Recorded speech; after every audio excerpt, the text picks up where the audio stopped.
Hello, students. Let's start the today's class with the very first chapter of our science textbook, that is matter in our surroundings. So basically, this chapter is the part of chemistry. Let's carry forward with this chapter. Okay, so as the headline of this chapter implies, matter in our surroundings. So matter word जो है आप छोटे से सुनते आए हो। Okay, matter की definition आपने छोटे से पढ़ी है कि anything that has mass and occupies space is known as matter. Okay, but ये मैटर होता क्या है? देखिए, इस दुनिया में जो भी चीज़ें आप देख रहे हैं अपने आसपास, चाहे वो कोई लकड़ी हो, चाहे टीवी हो, चाहे फैन हो, चाहे पेंसिल हो, पेन हो, वाटर हो, ओके, फूड हो, हर चीज़ छोटे छोटे पार्टिकल्स से मिलकर बना है। इन्हीं पार्टिकल्स को साथ में मिलकर बोल देते हैं मैटर। ओके, इन्हीं चीज़ों को जो पार्टिकल्स से मिलकर बनी है इनको बोल देते हैं मैटर। ओके, जैसे आप किसी भी चीज़ को उठाकर देखिए, बुक को उठाकर देखिए, कॉपी को उठाकर देखिए, कुछ वज़न फील होगा आपको। ओके, कुछ वेट फील होगा, कुछ मास फील होगा। तो जिस भी चीज़ में मास है वो मैटर है। ओके, और जो जगह ले रहा है, ओके, जिस भी चीज़ में मास है और जो जगह ले रही है जो चीज़, वो मैटर है। ओके, अब अगर मैं बोलूँ कि आप बोलेंगे कि सर आपने बोला कि इस दुनिया में हर चीज़ मैटर होती है। ओके, तो क्या हमारा गुस्सा, हमारा प्यार, हमारा बोलना, ओके, लाइट का आना, ये सब मैटर है क्या? बिल्कुल नहीं। ये ऐसी चीज़ें हैं जो स्पेस नहीं लेते। ओके, जो जिनके पास कोई वेट भी नहीं होता और कोई स्पेस भी नहीं लेते। तो हर वो चीज़ जिसके पास कुछ ना कुछ अपना वेट हो और जो स्पेस ऑक्यूपाई करे, वो होता है मैटर। ओके, तो सराउंडिंग का मतलब आपको पता है, आसपास। तो आसपास में प्रेजेंट होने वाला मैटर, आपके इर्द गिर्द, आपके अगल बगल जो भी मैटर प्रेजेंट है, उसकी बात करेंगे हम इस चैप्टर में। ओके, तो बहुत ही सिंपल, बहुत ही इंटरेस्टिंग चैप्टर है गाइज। बस ये समझ लीजिए कि मैटर की कुछ कुछ प्रॉपर्टीज़ हमें समझनी है और वही एग्ज़ाम में लिख कर आ जाना है। ओके, बहुत ही आसानी से बहुत ही अच्छे नंबर मिलेंगे आपको। तो चलिए, मैं लाइन बाय लाइन रीड करता जाऊंगा एज यूजुअल और आपको एक्सप्लेन करता जाऊंगा हर लाइन को। ओके, तो चलिए प्लीज़ मेरा साथ दीजिएगा। As we look at our surroundings, जैसे ही हम अपने वातावरण, अपने आसपास देखते हैं, हम बहुत सारी चीज़ें देखते हैं अपने आसपास, जिनका अलग अलग शेप होता है, अलग अलग साइज़ होता है, अलग अलग टेक्सचर होता है। ओके, तो बहुत सारी चीज़ें हम अपने आसपास देखते हैं। आप खुद अभी अगर अपने इर्द गिर्द देखेंगे तो बहुत सारी चीज़ों से आप घिरे हुए हैं। Bed, table, chair, okay, pillow, okay, pen, pencil, बहुत सारी चीज़ों से आप घिरे हुए हैं। ओके, तो everything in the universe is made up of material which scientist have named matter. इस दुनिया में हर चीज़ ऐसे मटीरियल से बनी है जिनको साइंटिस्ट ने नाम दिया है मैटर। ओके, तो कोई भी चीज़ जिस चीज़ से बनी है उसका नाम है मैटर।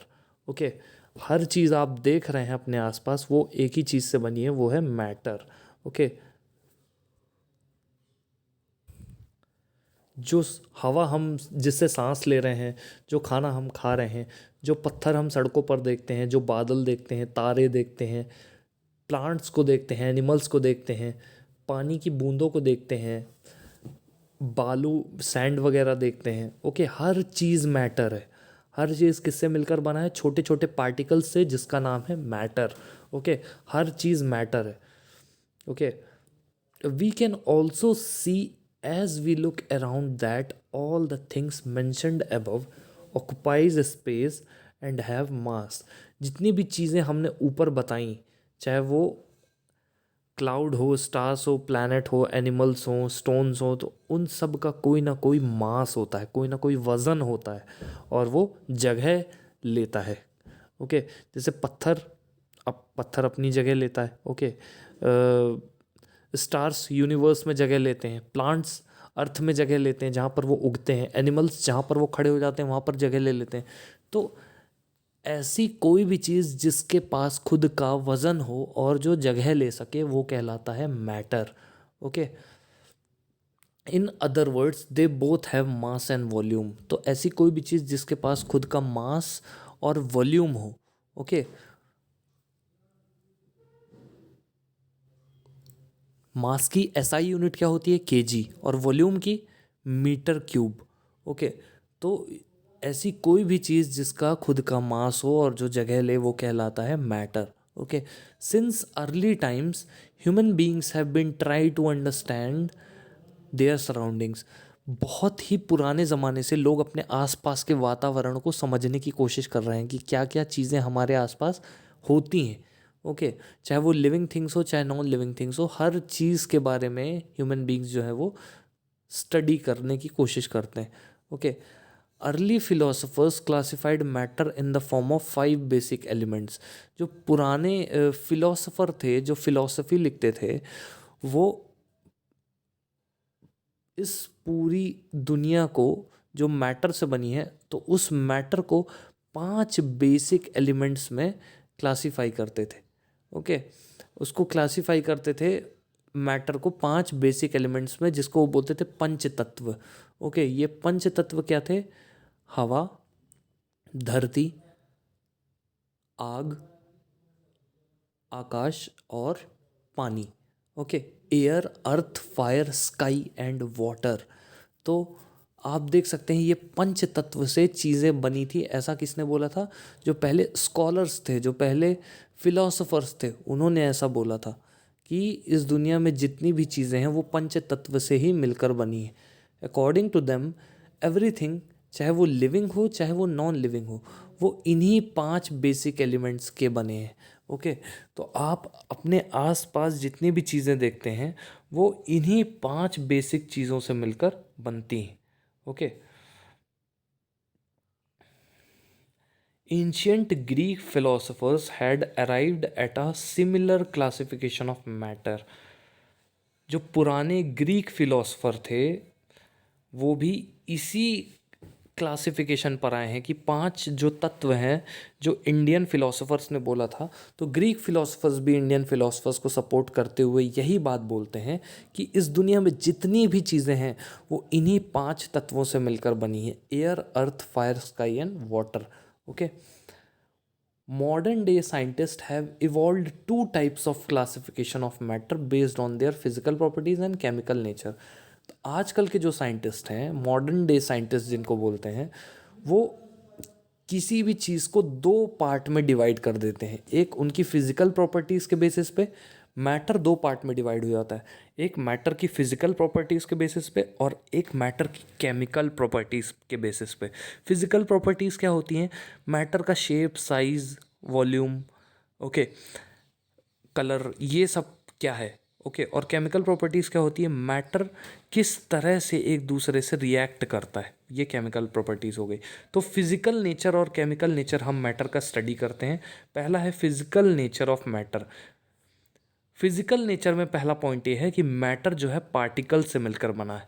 मैटर छोटे छोटे ऐसे टुकड़ों से मिलकर बना है जिनको हम पार्टिकल्स बोलते हैं। वो पार्टिकल्स बने हैं एटम्स से।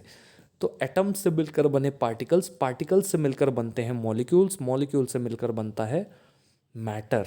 ओके, तो आप देख सकते हैं कि मैटर कैसे छोटे छोटे पार्टिकल्स से मिलकर बना है जिसको एटम बोलते हैं। Okay, for a long time 2 schools of thought prevailed regarding the nature of matter.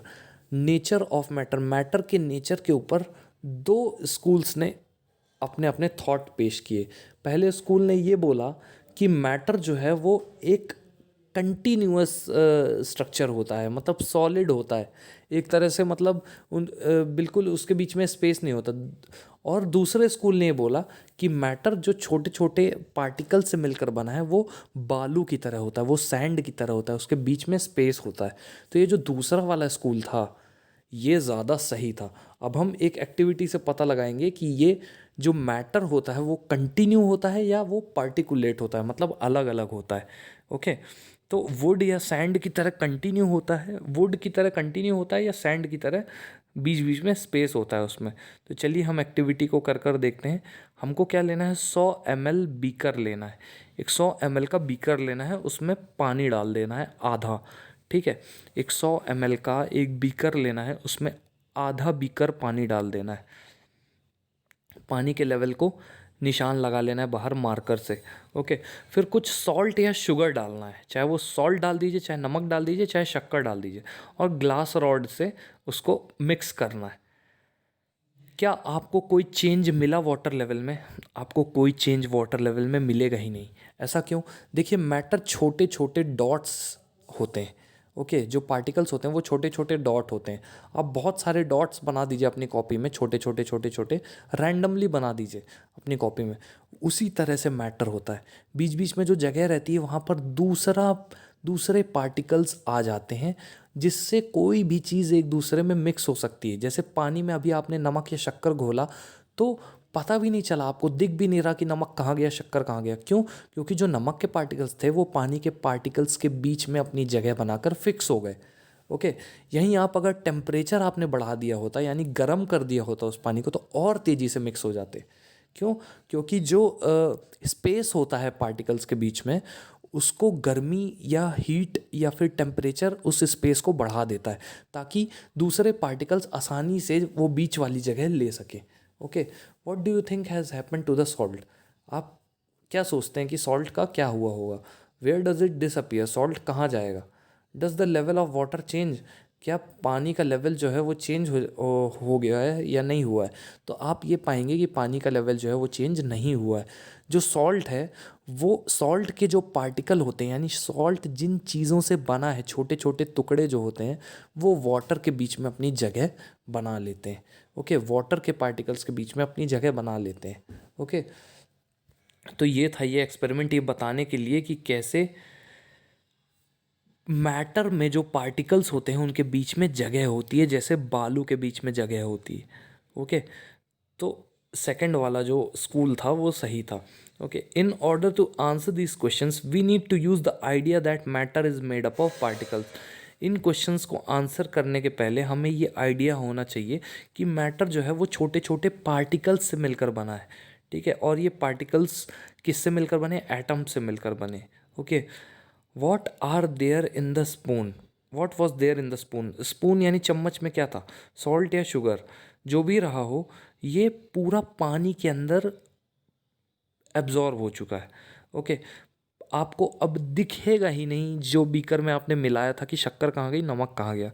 Okay, क्यों? क्योंकि जो शक्कर और नमक के पार्टिकल्स थे उन्होंने वाटर के मॉलिक्यूल्स या वाटर के पार्टिकल्स के बीच में जगह बना ली। जैसे रेत के बीच में आप कोई भी चीज़ को छुपाओ तो छुप जाती है आसानी से, पानी डालो तो पानी भी एब्जॉर्ब हो जाता है, उसी तरह से ये प्रोसेस होता है। ओके, तो आप यहाँ पर देख सकते हैं particles of water magnified millions of times. ये पार्टिकल्स ऑफ वाटर आपको दिख रहे होंगे। इमेज क्लियर हो जाए फिर आपको क्लियरली दिखेगा कि पार्टिकल्स ऑफ वाटर कैसे दिखते हैं। ये आपको दिख रहे होंगे पार्टिकल्स ऑफ वाटर। ओके, तो पहले वाले बीकर में जब हमने पानी लिया था तो ये पार्टिकल्स ऑफ वाटर दिख रहे हैं आपको। ओके, तो इन्हीं पार्टिकल्स से मिलकर वाटर बना हुआ है। अब आपने सॉल्ट या शुगर डाल दिया, ये देखिए चम्मच से सॉल्ट या शुगर डाला जा रहा है, तो ये जो वाटर के पार्टिकल्स थे इनके बीच में सॉल्ट और शुगर के पार्टिकल्स आ गए। ओके, वाटर के पार्टिकल्स के बीच में सॉल्ट और शुगर के पार्टिकल्स, ये आपने जैसे ही मिक्स किया ना, जैसे ही आपने नमक डाल के मिक्स किया पूरे पानी को, तो देखिए कैसे सॉल्ट के पार्टिकल्स जो हैं वो वाटर के पार्टिकल्स के बीच में अपनी जगह उन्होंने बना ली। तो ऐसे ही हर एक मॉलिक्यूल या हर एक मैटर दूसरे मैटर से अगर रिएक्ट कर पाता है तो ऐसे ही एक दूसरे के बीच में जगह बना लेता है। ओके, जैसे ही आपको वाटर मॉलिक्यूल्स दिख रहे होंगे ब्लू कलर के, उसके बीच में सॉल्ट के पार्टिकल्स जगह बना लेते हैं, वैसे ही हर चीज़ मिक्स होती है।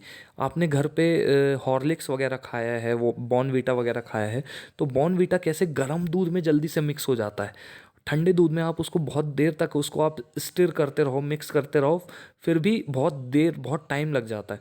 ओके, बट गर्म दूध में तुरंत क्यों हो जाता है?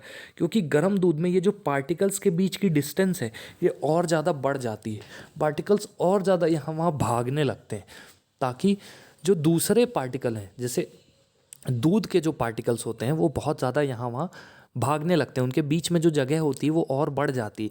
तो जो बॉर्नवीटा या हॉर्लिक्स जो भी आप खा रहे हैं, उसके जो भी आप मिक्स कर रहे हैं उसमें दूध में, तो बॉर्नवीटा या हॉर्लिक्स के पार्टिकल्स आसानी से दूध के पार्टिकल्स के बीच में जगह ले लेते हैं। क्यों? क्योंकि दूध के पार्टिकल्स तो दूर दूर हो गए गर्मी के कारण। ओके, इस वजह से उनको जगह मिल जाती है बॉर्नवीटा या हॉर्लिक्स के पार्टिकल्स को। ओके, तो ये एक रीज़न होता है कि गर्म दूध में आप शक्कर मिक्स करेंगे या कुछ भी मिक्स करेंगे तो बहुत जल्दी मिक्स हो जाता है। ओके, अब एक क्वेश्चन आया, how small are these particles of matter? ये पार्टिकल्स ऑफ मैटर जिनकी हम बात कर रहे हैं ये कितने छोटे होते हैं? चलिए एक्टिविटी 1.2 लेते हैं। इसमें 2 से 3 क्रिस्टल पोटेशियम परमैंगनेट डालना है। पोटेशियम परमैंगनेट एक ऐसा केमिकल होता है जिसका फॉर्मूला होता है KMnO4। ओके, तो के यानी पोटेशियम, Mn यानी मैंगनीज और O4 यानी ऑक्सीजन। तो पोटेशियम परमैंगनेट जो होता है उसका फॉर्मूला होता है KMnO4। ओके, तो ये जो पोटेशियम परमैंगनेट है इसका काम क्या होता है? ये ब्लू कलर देता है या वॉयलेट या पर्पल कलर देता है जिस भी जगह पे आप डालेंगे। मतलब पानी में आपने अगर पोटेशियम परमैंगनेट डाल दिया तो पानी पूरा पर्पल कलर का हो जाएगा। ओके, तो आपको क्या करना है, 2-3 क्रिस्टल लेने हैं पोटेशियम परमैंगनेट के और 100 ml पानी में डाल देना है। ठीक है, 100 ml पानी में 2-3 क्रिस्टल पोटेशियम परमैंगनेट के डाल देना है। तो ये हल्का सा पर्पल या पिंक कलर देगा आपको। तो देखिए पहला वाला जो बीकर लिया था आपने उसमें 100 ml पानी लिया, फिर चम्मच से पोटेशियम परमैंगनेट के क्रिस्टल डाल दिए, तो कैसे देखिए डार्क पिंक कलर का हो गया पानी। ओके, डार्क पिंक कलर का हो गया। अब 10 ml इसी डार्क पिंक कलर के पानी को फिर से 100 ml साफ पानी में डालना है। तो 10 ml वाला जैसे ही आप डालेंगे तो थोड़ा सा हल्का गुलाबी कलर बनेगा। फिर जिस पे आपने मिक्स किया है, मतलब सबसे पहले आपने क्या किया था, जो फर्स्ट बीकर था जिसमें सिर्फ पानी था उसमें कुछ मिक्स नहीं था, उस बीकर में आपने थोड़ा सा पोटेशियम परमैंगनेट डाल दिया क्रिस्टल। तो देखेंगे कि वो पूरा पिंक कलर का हो चुका है। अब फर्स्ट बीकर से आप पिंक कलर का 10 ml, सिर्फ 10 ml पोटेशियम परमैंगनेट लेके सेकंड बीकर में डालेंगे जिसमें ऑलरेडी 100 ml साफ पानी भरा हुआ है। तो सेकंड बीकर में डालते ही वो भी पिंक कलर का हो जाएगा, लेकिन उतना पिंक नहीं होगा जितना फर्स्ट बीकर हुआ था।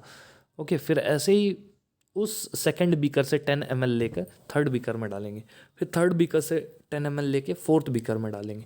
तो देखेंगे जो फोर्थ बीकर है वो सबसे ज़्यादा लाइट पिंक है, बट पिंक तो है। तो आप देख सकते हैं कि पोटेशियम परमैंगनेट के जो क्रिस्टल थे वो कितने छोटे छोटे पार्टिकल से बने होंगे कि पूरा का पूरा पानी 4 से 5 बार हमने मिक्स किया फिर भी पिंक रह रहा है। ओके, तो आप खुद ही इमेजिन कर सकते हैं कि पार्टिकल्स कितने छोटे होते होंगे। हालांकि पार्टिकल्स की लेंथ होती है नैनोमीटर्स में। नैनोमीटर मतलब 10⁻⁹। ओके, हमारे बालों से भी पतला। Okay, 10⁻⁹ metres.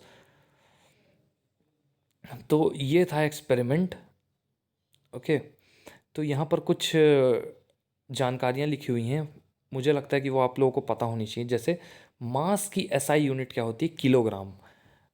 किसी भी चीज़, जो भी चीज़ यहाँ अर्थ में प्रेजेंट है उसका कुछ ना कुछ मास होता है, और उसको आप अगर नापेंगे तो उस मास की एसआई यूनिट जो होती है, ओके, स्टैंडर्ड यूनिट जो होती है वो होती है क्या? किलोग्राम। ठीक है, अब वॉल्यूम की एसआई यूनिट होती है मीटर क्यूब। ओके, वॉल्यूम की एसआई यूनिट होती है मीटर क्यूब। ओके, बाकी अगर किसी लिक्विड को मेजर कर रहे हैं तो उसका वॉल्यूम मेजर किया जाता है लीटर में। ओके, तो 1 लीटर होता है 1000 मिलीलीटर। ये आपको पता होना चाहिए, 1 लीटर 1000 मिलीलीटर होता है, और 1 मिलीलीटर 1 सेंटीमीटर क्यूब के बराबर होता है। ओके, तो ये यूनिट आप याद रखिएगा, बार बार इसको रिवाइज करते रहिएगा। अब जो एक्सपेरिमेंट हमने किया, तो this experiment shows that just a few crystals of potassium permanganate can colour a large volume of water. तो ये एक्सपेरिमेंट हमको ये बताता है कि कैसे बहुत थोड़े से क्रिस्टल हमने पोटेशियम परमैंगनेट के डाले थे और पूरा पानी कलरफुल हो गया। ओके, तो जिन पार्टिकल्स से पोटेशियम परमैंगनेट बना होगा वो कितने छोटे होंगे कि वो पानी मिलाने पर भी नहीं ख़त्म हो रहे हैं। ठीक है, इतना सारा पानी आपने 4th बीकर तक में लाइट पिंक कलर आया है, मतलब कहीं ना कहीं थोड़ा सा पोटेशियम परमैंगनेट उसमें अभी भी मौजूद है। Okay, so we conclude that there must be millions of tiny particles in just one crystal of potassium permanganate। तो हम ये कंक्लूड कर सकते हैं कि मिलियंस यानी लाखों छोटे छोटे पार्टिकल्स होंगे एक पोटेशियम परमैंगनेट के क्रिस्टल में।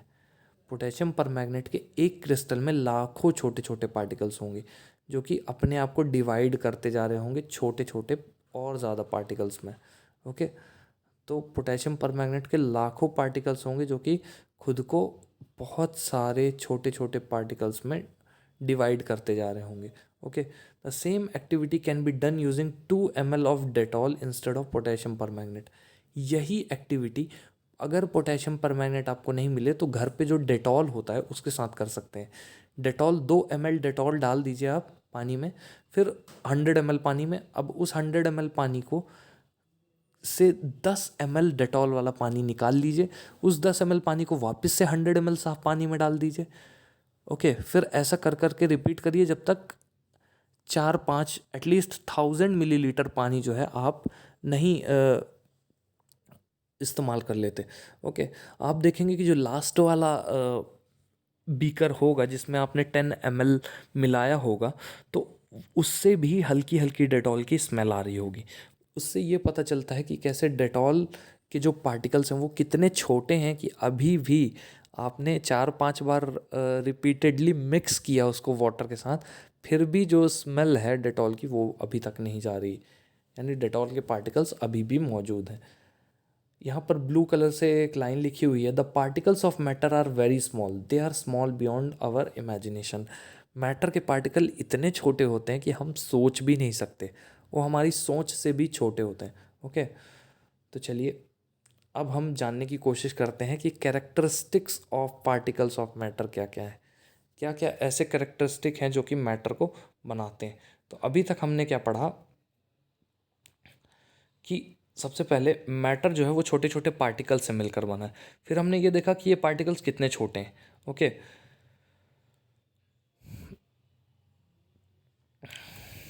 फिर अब हम ये देखेंगे कि इन पार्टिकल्स के कैरेक्टरिस्टिक क्या होते हैं। तो सबसे पहला कैरेक्टरिस्टिक यानी क्या ऐसी चीज़ें पाई जाती हैं जो इन पार्टिकल्स में होती हैं। जैसे सबसे पहले जो भी मैटर के पार्टिकल्स होते हैं, चाहे वो दूध के पार्टिकल हों, चाहे पानी के पार्टिकल हों, चाहे हवा के पार्टिकल हों, किसी भी चीज़ के पार्टिकल हों, तो इन पार्टिकल्स के बीच में स्पेस होता है, कुछ जगह होती है। स्पेस नहीं होगा तो हम दूसरी चीज़ें मिक्स ही नहीं कर पाएंगे। मतलब हम पानी में नमक मिक्स कर पाते हैं क्योंकि पानी के जो पार्टिकल्स होते हैं उनके बीच में स्पेस होता है ताकि नमक के पार्टिकल्स उस स्पेस में आ सकें। ओके, तो पार्टिकल्स जो मैटर के पार्टिकल्स होते हैं उसमें आपस में बीच में स्पेस मौजूद होता है। ओके, यानी जगह होती है। ओके, फिर सेकंड वाला पॉइंट क्या है, particles of matter are continuously moving. जो मैटर के पार्टिकल्स होते हैं वो एक जगह नहीं रुक के रहते, वो कंटिन्यूसली मूव होते रहते हैं। ओके, वो कंटिन्यूसली मूव करते रहते हैं। और थर्ड पॉइंट जो हमने जानना है वो है कि particles of matter attract each other. Matter के पार्टिकल्स एक दूसरे को अट्रैक्ट करते हैं। ओके, जैसे आपको अगर कोई पसंद है, जैसे आपको अपनी आपकी मम्मा पसंद है तो आप अपनी मम्मा के आसपास रहना चाहते हो। ओके, आपको कोई और इंसान पसंद है तो आप उसके पास में जाना चाहते हो। वैसे ही पार्टिकल्स एक दूसरे को पसंद करते हैं तो उसके पास में ही जाना चाहते हैं। ओके, आपने स्टेट्स ऑफ मैटर सुना होगा छोटे में। ओके, स्टेट्स ऑफ मैटर आपने पढ़ा होगा कि 3 स्टेट्स ऑफ मैटर होते हैं। मैं गुजरात, बंगाल इन सब स्टेट्स की बात नहीं कर रहा हूँ, मैं स्थिति की बात कर रहा हूँ। ओके, स्थिति मतलब सॉलिड, लिक्विड और गैस। तो ये 3 स्टेट होते हैं मैटर के। कोई भी चीज़ होगी तो या वो सॉलिड होगी या वो लिक्विड होगी या वो गैस में होगी। ओके, तो सॉलिड सॉलिड स्टेट क्या कहलाती है? सॉलिड स्टेट में जो पार्टिकल्स होते हैं वो बहुत ही पास पास होते हैं, उनके बीच में स्पेस बहुत कम होता है और उनके पार्टिकल्स बहुत तेज़ी से आपस में चिपके हुए रहते हैं, उनमें अट्रैक्शन फोर्स बहुत ज़्यादा होता है।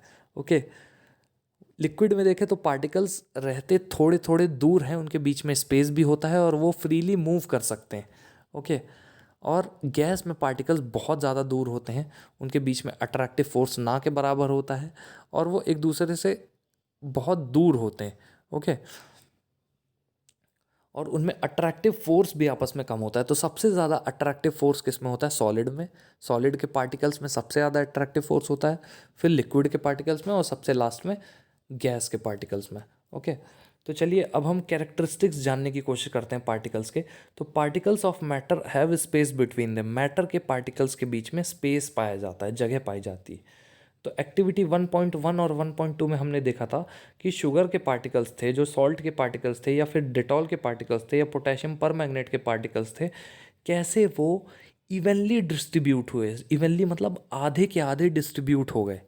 ओके, कैसे वो इक्वली डिस्ट्रीब्यूट हो गए। ऐसा नहीं हुआ कि जैसे हमने पोटेशियम परमैंगनेट वाला पानी मिक्स किया दूसरे जार में, तो दूसरे वाले जार में पानी एक तरफ तो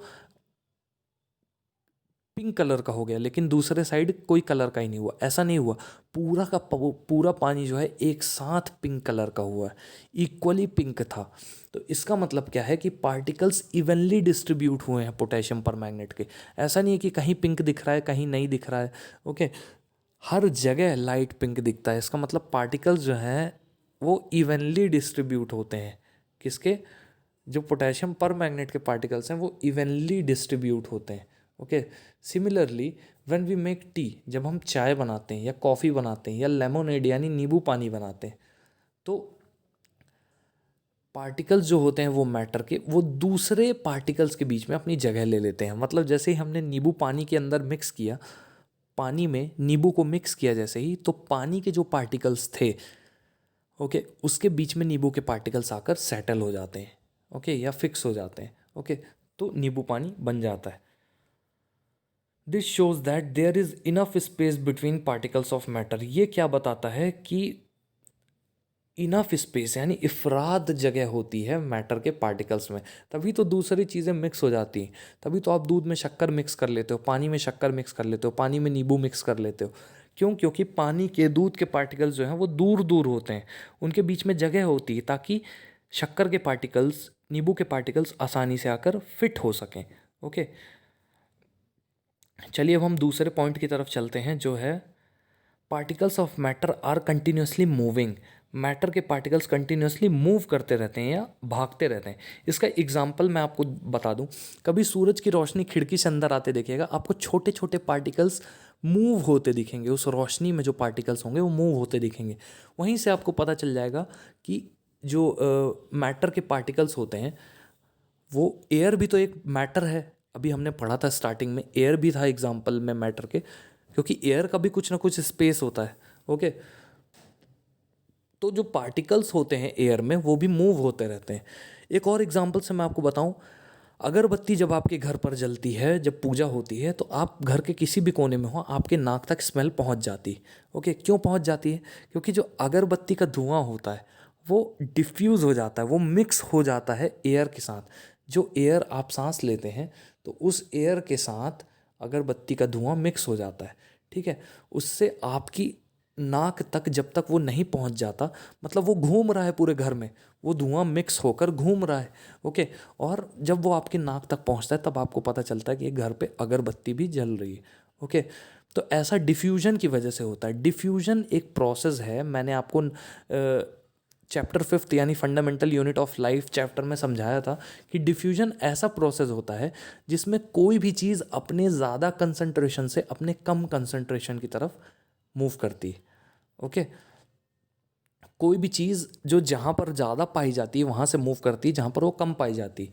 दूसरा एक्सपेरिमेंट आप करके देख सकते हैं डिफ्यूजन का, कि एक कमरे में अपने भाई या बहन को खड़ा कर दीजिए या घर पे किसी को खड़ा कर दीजिए, दूसरे कोने में आप खड़े हो जाइए, परफ्यूम लेकर या डिओड्रेंट लेकर आप डिओड्रेंट को स्प्रे करेंगे तो दूसरे कोने में खड़ा हुआ इंसान की नाक तक वो स्मेल पहुंच जाएगी। क्यों?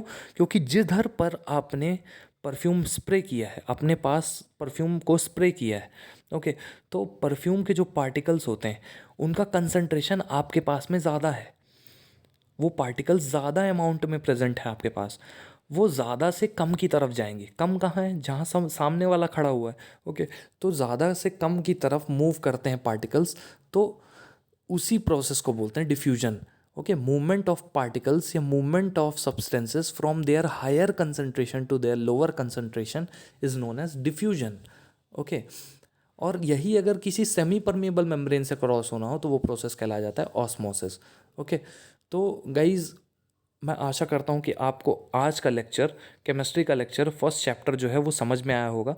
और मैं ये रिक्वेस्ट करता हूँ कि आप लोग प्लीज़ 2 पेजेस की रीडिंग 3 से 4 बार लगा लीजिए। जो भी डाउट आएगा मेरे से पूछेगा। Okay, so that's all for now guys, thank you so much.